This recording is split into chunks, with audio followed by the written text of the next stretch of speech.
با نیروسنجی لوی قطب‌الدینов و رقیبش از امریکا لیام کسلر توجه میکنیم.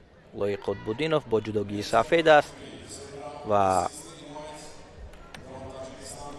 در لحظه های اول حرکتی لوی قطب‌الدینов اینجا بسیار هم خوب بود. امتیازی و ضرری را به دست آورد، پیشرفتی را در اختیار میگیرد و در حالت کار در زمین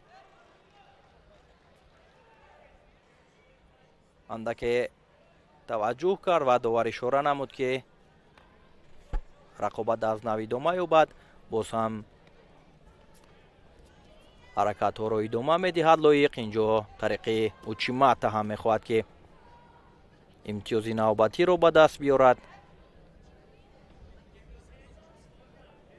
و همین گونه باید پیشرفت باشد تا با خیر قطب‌الدینов و غالبیت را به دست بیارد، چون از هنرنمایی و از مهارت داشته این چهره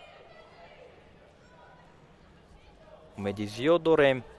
و باز هم یک اوچیماتای بسیار زیبا از جانب لایق قطب‌الدینов که در دقیقه اول توانست که طریق امتیازی پان پیروزی را به دست بیارد و به مرحله چهار یک نهایی راه یابد.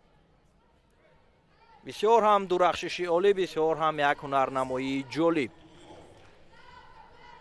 توجه میکنیم به نوارهای تکراری که چگونه هنر والا را لوی قطب‌الدینов در مقابل کسلر نشان داد.